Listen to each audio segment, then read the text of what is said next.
25ರಂದು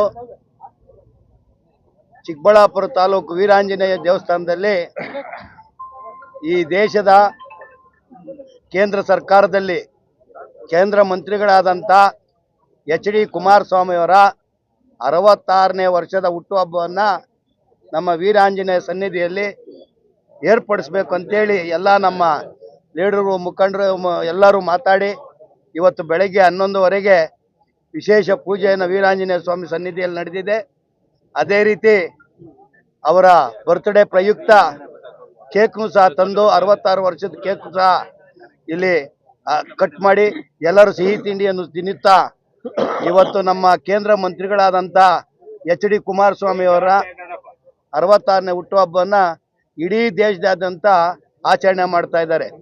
ಅದರಲ್ಲೂ ವಿಶೇಷವಾಗಿ ನಾನು ರಾತ್ರಿ ಕೆಲವು ವಿಡಿಯೋಗಳು ನೋಡಿದಾಗ ಉತ್ತರ ಪ್ರದೇಶ, ಪಂಜಾಬ್ನಲ್ಲಿ NDA ವಿಶೇಷವಾಗಿ ಕೇಂದ್ರ ಮಂತ್ರಿಗಳಾದಂಥ ಕುಮಾರಸ್ವಾಮಿ ಅವರು ಬರ್ತಡೇ ಮಾಡ್ತಾ ಇರೋದು ನಾನು ಕಣ್ಣಾರೆ ಕಂಡೆ.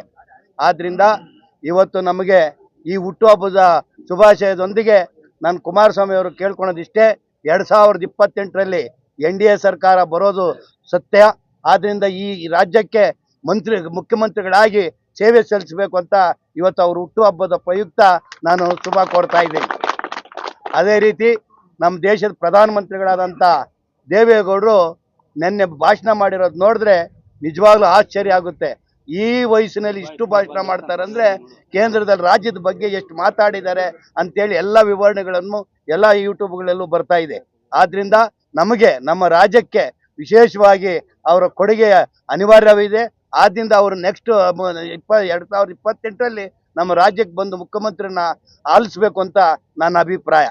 ಆದ್ದರಿಂದ ಇವತ್ತು ನಾವು ಎಲ್ಲ ನಮ್ಮ ಮುಖಂಡರ ತಾಲೂಕು ಅಧ್ಯಕ್ಷರಾದಂಥ ಮುನ್ರಾಜ್ ಅವರು, ನಮ್ಮ ಕಾರ್ಯಾಧ್ಯಕ್ಷರಾದಂಥ KR ರೆಡ್ಡಿ ಅವರು, ಶಾಂತಕುಮಾರ್ ಅವರು, ನಮ್ಮ ಮಹಿಳಾ ಘಟಕದ ಅಧ್ಯಕ್ಷರಾದಂಥ ನಮ್ಮ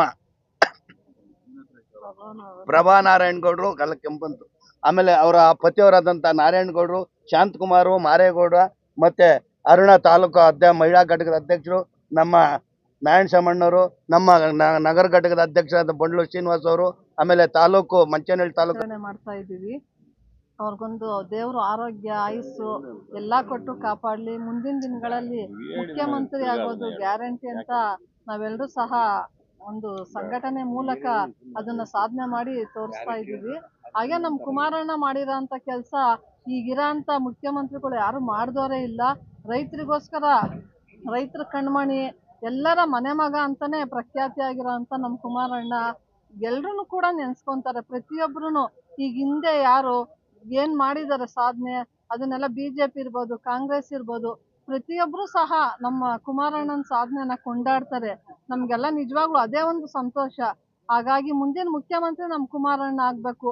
ನಾವು ಹೆಚ್ಚೆಚ್ಚು ಮಹಿಳಾ ಘಟಕದಿಂದ ಇರ್ಬೋದು ಎಲ್ಲ ಒಂದು ಸಂಘಟನೆ ಮಾಡೋಕ್ಕೆ ಪ್ರಯತ್ನ ಪಟ್ಟು ನಮ್ಮ ಕುಮಾರಣ್ಣನ ಮುಖ್ಯಮಂತ್ರಿ ಮಾಡ್ತೀವಿ ಅನ್ನೋ ಒಂದು ಭರವಸೆ ನಮಗಿದೆ.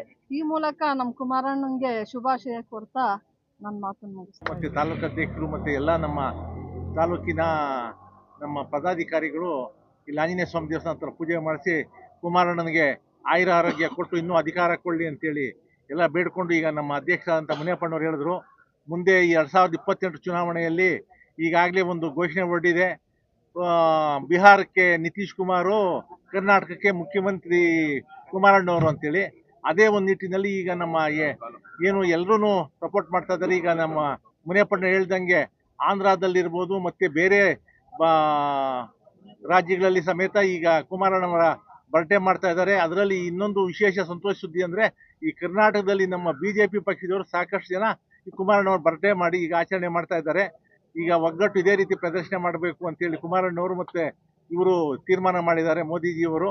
ಮುಂದೆ ನಮ್ಮ ಕರ್ನಾಟಕದಲ್ಲಿ ಒಳ್ಳೆ ರೈತ ಪರ ಮತ್ತು ದೀನದಲಿತರು ಮತ್ತು ನಮ್ಮ ಇವ್ರ ಪರವಾಗಿ ಒಂದು ಸರ್ಕಾರ ಬರಬೇಕು ಅಂತ ನಾವು ದೇವರಲ್ಲಿ ಬೇಡ್ಕೊಂಡು ಮುಂದೆ NDA ಸರ್ಕಾರ ಬರಬೇಕು ಅಂತ ನಮ್ಮ ಎಲ್ಲ ಅಧ್ಯಕ್ಷರು ಮತ್ತು ನಮ್ಮ ಎಲ್ಲರೂ ಬೇಡ್ಕೊಂಡಿದ್ದೀವಿ. ಮುಂದೆ ನಮ್ಮ ರಾಜ್ಯಕ್ಕೆ ಒಳ್ಳೇದಾಗಬೇಕು ಅಂತ ನಮ್ಮೆಲ್ಲರೂ ಒಂದು ಅಭಿಲಾಷೆ. ಅವ್ರು ನಿಜವಾಗ್ಲೂ ಇವಾಗ ನೋಡಿದ್ರೆ ಕುಮಾರಸ್ವಾಮಿ ಮೊನ್ನೆ ಒಂದು 2-3 ತಿಂಗಳಿಂದ ನೋಡಿದ ಕುಮಾರಸ್ವಾಮಿ ಬೇರೆ, ಹಳೇ ಕುಮಾರಸ್ವಾಮಿ ನೋಡ್ಬೇಕಾದ್ರೆ ಈಗ ಅವ್ರು ನೋಡಿದ್ರೆ, ಈಗ ಅವ್ರ ಭಾವಚಿತ್ರಗಳು ಅವ್ರು ಮಾತಾಡೋದು ನೋಡಿದ್ರೆ ಹಳೇ ಕುಮಾರಸ್ವಾಮಿ ಆಗಿದ್ದಾರೆ. ಅವ್ರ ಆರೋಗ್ಯ ಚೆನ್ನಾಗಿ ಅವ್ರಿಗೆ ಕೊಟ್ಟಿದೆ, ಅವ್ರ ದೇವ್ರಿಗೆ ಅವರು ತುಂಬಾ ಬಲ ಇದೆ ಅನ್ನೋದು ಇದರಿಂದ ಗೊತ್ತಾಗ್ತಾ ಇದೆ ಅವ್ರ ವಂಶಕ್ಕೆ. ಆದ್ರಿಂದ ಕುಮಾರಣ್ಣನವ್ರಿಗೆ ದೇವರು ಆರೋಗ್ಯ ಐಶ್ವರ್ಯ ಎಲ್ಲ ಕೊಡ್ಲಿ ಅಂತ ಈ ಮೂಲಕ ವಿನಂತಿ ಮಾಡ್ಕೊಂತ ಇದ್ದೀನಿ. ಈ ದಿನ ನಮ್ಮ ರಾಜ್ಯದ ಮಾಜಿ ಮುಖ್ಯಮಂತ್ರಿಗಳು ಹಾಗೂ ಹಾಲಿ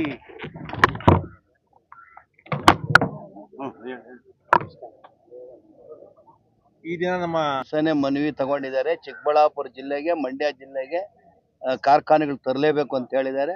ಅದು ಅವ್ರ ಮನಸ್ಸಿನಲ್ಲಿ ನಿಂತಿದೆ. ಅದಕ್ಕೆ ನಮ್ಮ ರಾಜ್ಯ ಸರ್ಕಾರ ಅವ್ರು ಅವಾಗ ಸ್ಟೇಟ್ಮೆಂಟ್ ನಾನು ನೋಡ್ತಾ ಇದ್ದೀನಿ, ರಾಜ್ಯ ಸರ್ಕಾರ ಸರಿಯಾಗಿ ಸ್ಪಂದನೆ ಮಾಡ್ತಾ ಇಲ್ಲ ಅಂತ. ಸ್ಪಂದನೆ ಮಾಡಿದ್ದೆ ಆದ್ರೆ ನಮ್ಮ ಚಿಕ್ಕಬಳ್ಳಾಪುರ ಜಿಲ್ಲೆಗೆ ಮತ್ತು ಅಲ್ಲಿಗೂ 2 ಕಡೆನೂ ಮಾಡ್ಲೇಬೇಕಂತ ಪಣ ತೊಟ್ಟಿದ್ದಾರೆ. ಅವ್ರು ಹೇಳಿದ್ಮೇಲೆ ಎಲ್ಲಾ ಮಾಡ್ತಾರೆ. ರೈತರ ಸಾಲ ಮನ್ನಾ ಅಂತ ಇಡೀ ದೇಶದಲ್ಲಿ ಯಾರು ಮಾಡಲಿಲ್ಲ, ಅದು ಮಾಡಿ ತೋರಿಸಿದ್ದಾರೆ. ಭದ್ರಾವತಿಯಲ್ಲಿ ಕಾರ್ಖಾನೆ ನಿಂತೋಗಿದ್ದ ಕಾರ್ಖಾನೆ ಪುನಶ್ಚೇತನ ಮಾಡಬೇಕಾದ್ರೆ ಇಷ್ಟು ದಿನ ಯಾಕೆ ಮಾಡಲಿಲ್ಲ, ಇವತ್ತು ಯಾಕೆ ಮಾಡ್ತಾ ಇದ್ದಾರೆ? ಆಂಧ್ರ ಪ್ರದೇಶದಲ್ಲ, ವಿಶಾಖಪಟ್ಟಣ.